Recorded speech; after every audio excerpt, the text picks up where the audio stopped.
This ends with the UFC scrambling minutes before a billion-dollar main event collapses on itself, and yeah, I'm telling you the ending first, because you need to feel the panic before we rewind, because none of this chaos makes sense until you realize how one blurry photo, one dark mark on Justin Gaethje's neck, detonated the lightweight division and exposed cracks the promotion has been hiding for months. Rumors have been swirling that Justin Gaethje is injured. A few videos have surfaced of him diving and cracking heads with someone, which wobbled him bad. Do you have any inside information? Have you not heard of this? Now, snap back with me, because yesterday this card was supposed to be bulletproof, the flagship of a new era, the shiny opening act of a monster broadcast deal, and suddenly the entire thing is wobbling because fans saw that mark and went, nah, this can't be real. Not now. Not on this card. Not when everything is riding on Gaethje walking clean to the cage. Ingrown hair is what he's claiming. Okay. Right. Ingrown hair and a eating bit of brisket. Yeah. Brisket? Yeah, a little brisket on the chin. Because they said he had herpes on his mouth. He's like, I was eating brisket and I had an ingrown hair. If that is an ingrown hair,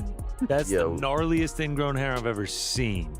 That makes like a little red dot on your neck if it's an ingrown hair. He had a crater in his neck. I don't know about that. You could feel it instantly, the way timelines froze, the way whispers turned into accusations, because staph isn't just an infection in MMA, it's a death sentence for events. It's the word that cancels flights and shreds contracts, and the UFC knows that, which is why the silence felt louder than any confirmation ever could. Yeah. You know where I'm going with this? I do know exactly where you're going. Enter Arman. Yes. Enter Arman. Yes, it's time. Now, is Arman ready is the thing. Is that what he walks out to? those videos. No, Oh my God. Enter Arman. Enter Arman. Walking out there eating a turkey leg. I mean, come on. 185-pound catch weight. What a Honestly, moment, though. Wouldn't they that could kind have a of be the fight. best thing for the UFC? And then an eating contest. Yeah. Oh my God. Him and Patty. Yes. I'm legitimately though.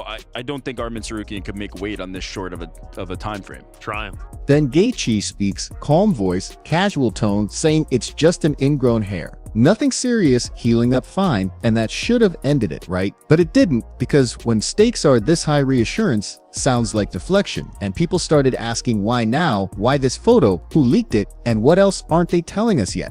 I think Ilya and Arman are the two best guys in the world. I think they need a fight at some point, because I think Paddy Pimblett is awesome. Justin Gaethje is awesome. Arman and Ilya seem to have something, and not only something in terms of skill, but between the two that we could build a great fight around, right? So yeah, I think Arman's fantastic though, man. He's good. He looked great against Dan Hooker too. In your opinion, why UFC is not giving Arman a title fight? I don't know. I don't know why Arman's not fighting for a title. I really don't. I've heard the reason because of what happened in Los Angeles. I thought that by weighing in as the backup fighter when Ilya fought Charles, and then by going and fighting Charles Oliveira or Dan Hooker, it would be okay. I don't know. I don't know what the conversations that they're having behind closed doors are, because they're telling him something that's making him okay with it, right? Because if he wasn't okay with it, he would be more loud about him not getting his opportunity. Yeah. So I kind of defer to, they know more than we do. And so we got to kind of accept it for what it is, because it seems like Arman is doing that too.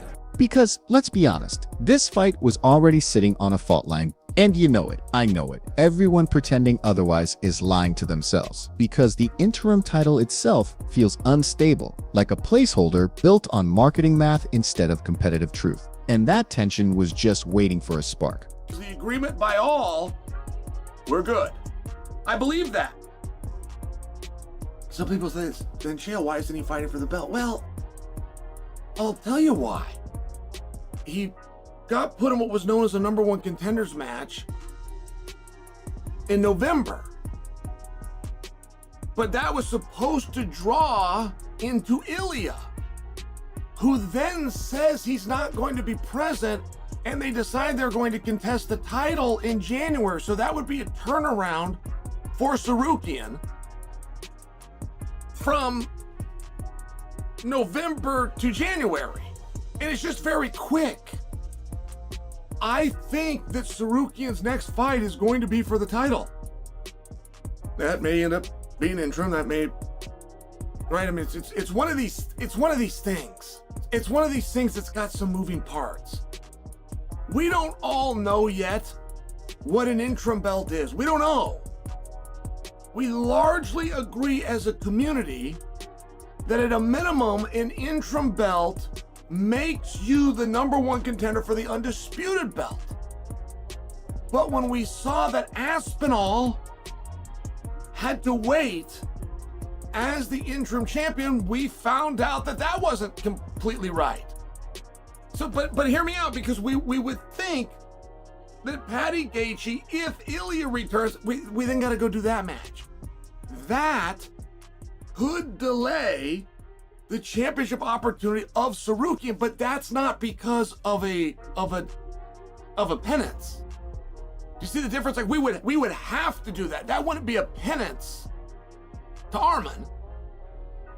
We would have to give the interim champion the undisputed champion. That spark is named Arman Tsarukyan, and his shadow is all over this situation. Because every time the UFC pushes Paddy Pimblett forward, it feels like they're stepping around Arman instead of through him. And fans feel that dodge even if they can't articulate it yet. We all know that Arman Tsarukyan is the rightful #1 contender. The UFC decided to go the route of Paddy Pimblett versus Justin Gaethje. Tell me this, how does Justin Gaethje go from getting knocked out by a featherweight to beating a #12 ranked Rafael Fiziev to now getting an interim title shot? Paddy Pimblett kind of made sense just because of the amount of hype he has, but then Justin Gaethje, yes, he's a big name, but he's been doing absolutely nothing but threatening to retire if he doesn't get a title shot. They obviously didn't want Justin Gaethje to retire, and they obviously didn't want to feed Paddy Pimblett to Arman Tsarukyan, and then they also didn't want to give Arman Tsarukyan the next title shot. So an interim title between Paddy Pimblett and Justin Gaethje makes the most sense for them, apparently. If you had told me after that Jared Gordon fight that Paddy Pimblett would be 3 fights away from getting a title shot, bro, I would have crashed out. Look at Paddy Pimblett's last few wins. Bobby Green, who was on a 1-fight win streak, and then he beat Tony Ferguson, who was on like a 20-fight losing streak, and then he beat Michael Chandler, who, come on. 5 straight wins, killers on the resume, the skill set nobody wants to deal with. And still, he's watching from the outside while a hype wave crashes straight into gold. And you expect people not to question it when the whole card suddenly looks fragile.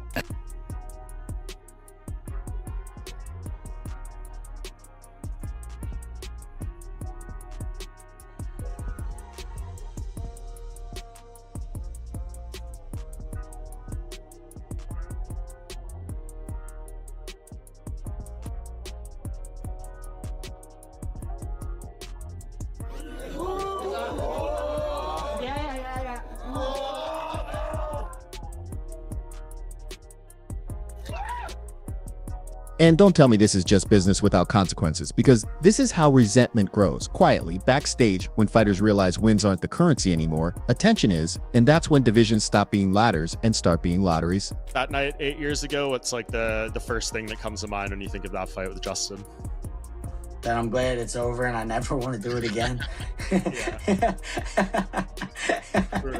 I'm like, the fans don't ever ask for a rematch or anything like that, because that would have never. I'm like, I'm glad. He's unique, man, and he's one of my favorite guys to watch. So like, but if you want to beat Justin Gaethje, you have to. So he's a forward fighter and a pressure fighter that he will stand in the pocket. And he's gonna throw everything he got in that pocket. If you don't meet him, you'll get chewed up. So Paddy, the way to beat a guy who like does this, very violent, aggressive pressure fighter, you have to meet him. You have to throw when he throws. So you got to be brave, and you have to go when he goes in between his shots. If you do that, you got a fair shot. If you don't do that, if you're not brave and courageous and throw when he throws in between his shots, it's going to be a really long night. It's going to be a hard night for you. Pimblett delaying his birthday, smiling through the cameras, saying all the right things, that's not confidence, that's awareness. He knows this moment is borrowed time, because if anything goes wrong, if Gaethje sneezes the wrong way, the conversation flips instantly and someone else steps in. They're not even, like, they're just basically saying Paddy's more popular, you're getting it over Arman. Yeah, it's kind of sad, right? And that's, I mean, God, I hate like how I kind of get into this too much, but I mean, that's really like, that's the definition of, you know, a monopoly, where a single promoter owns the title and the rankings. And it's not a good thing for the sport, in my opinion. And I have to question what it's going to do for the longevity of the sport. You know, I don't think in the short term it's really going to make a big difference, right? Like, you know, it's going to sell the next fight, right? It's going to sell the next pay-per-view. But trends tend to come and go, right? Fads tend to come and go. At some point, like, you know, to have staying power and lasting power, I think it requires, you know, a meritocracy-based system. It's going to require, you know, some, you know, if you want to bring in guys like Arman Tsarukyan or Movsar Evloev, I always mess up how I say his name.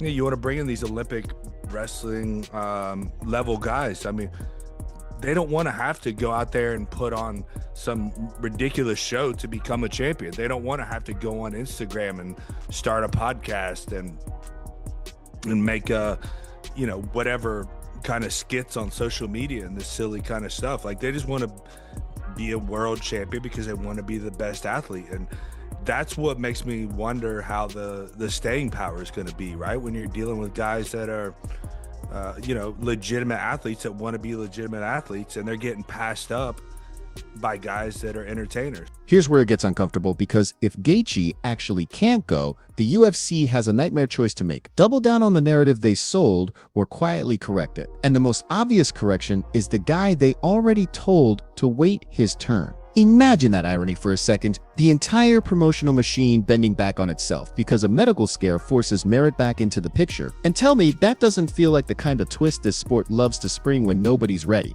And don't sleep on the whispers around training either, because when footage leaks of Pimblett getting tapped in a gym tournament, people say it doesn't matter, but deep down they're filing it away, connecting dots, wondering if this jump came a little too fast, too loud, too soon. Eddie Alvarez wasn't talking just to talk when he warned about Gaethje pressure. He was pointing at a cliff, because Gaethje doesn't test skill first, he tests nerve. And if you're figuring that out live under interim title lights, that's how careers tilt overnight. The scariest part is how quiet the UFC has gone since the photo, because silence at this level usually means options are being weighed, calls are being made, contingency plans drafted, and somebody somewhere is being told to stay ready just in case. Ask yourself this: if this was really nothing, truly nothing, wouldn't they want to bury it fast? Wouldn't they want to flood the feed with reassurance? Because instead it feels like they're letting the tension breathe, and that usually means something is shifting behind the curtain. So yeah, maybe it's just an ingrown hair. Maybe this all blows over by tomorrow, but if it doesn't, if even one doctor hesitates, this card doesn't just change, it exposes the entire philosophy behind it, and once fans see that clearly, there's no unseeing it. And that's when things really get dangerous. And the more I think about it, the more it feels like this whole situation was always going to crack eventually. Because when you build a main event on momentum instead of inevitability, all it takes is one rumor, one photo, one shaky explanation for the audience to realize the foundation was never as solid as it was sold. This is what happens when the UFC tries to sprint past the natural order, because divisions have memories, fighters remember who was skipped, fans remember who was ignored, and when pressure hits, all that buried tension comes roaring back like it's been waiting for permission.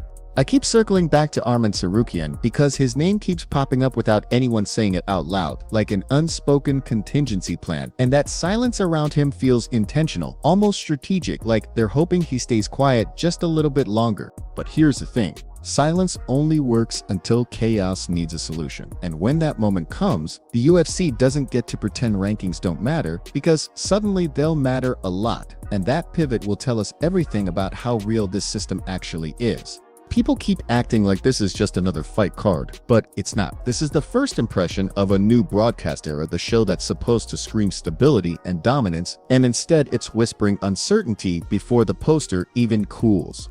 And let's not lie to ourselves about Paddy either, because I like the kid. He's entertaining, he's fearless, but this jump is violent, and violent jumps either make legends or leave scars that never quite fade the same way. The reason the calf slicer footage stuck wasn't because he tapped, it was because it reminded everyone that development is messy and title fights are unforgiving, and those two things don't always mix well when forced together. Gaethje on the other side represents the opposite energy. Earned violence, years of damage, years of proof, but also years of wear. And that neck photo hit harder because people already expect something to eventually give with him. That's the part nobody wants to say because Gaethje is respected, but respect doesn't cancel time, and when the body shows even a hint of rebellion, the internet smells blood instantly. If this fight survives, it survives under a microscope. Every movement, every warm-up clip, every close-up shot becoming fuel for paranoia, because doubt once introduced never really leaves the room. And if it doesn't survive, if the UFC has to pivot, the fallout won't just be logistical, it'll be philosophical, because suddenly the argument about merit versus market explodes into reality instead of podcasts. You think Tsarukyan stepping in wouldn't change the temperature instantly, wouldn't rewrite the narrative overnight, wouldn't make people question why that wasn't the plan from the start? That's the danger here, because once fans see an alternative that feels more honest, it's hard to sell them the shortcut again without resistance. They also can't ignore how quiet Dana has been, because when Dana talks early, it's confidence. When Dana waits, it's calculation. And calculation usually means the board is being reset behind the scenes. There's a version of this where everything goes smoothly and the fight happens and the noise fades. But even in that version, the seed is planted, and seeds don't care about promotional timelines. This division is already in a weird place. Post-Islam, post-transition, and moments like this decide who defines the next era. Not press conferences, not trailers, moments of stress do. That's why this feels bigger than one mark on one neck, because it's exposing how fragile narratives become when reality pushes back even a little. If the UFC gets through this untouched, they'll call it a win. But the fighters watching will remember how close the curtain came to tearing, and that memory shapes future leverage. And I keep getting this feeling, this uneasy pause, like there's another detail we haven't heard yet, another shoe that hasn't dropped, because situations this loud rarely end quietly. So yeah, we're still waiting, still watching, and the scariest part is knowing that the next update, whenever it comes, might not calm anything down. It might just light the fuse everyone pretends isn't already burning.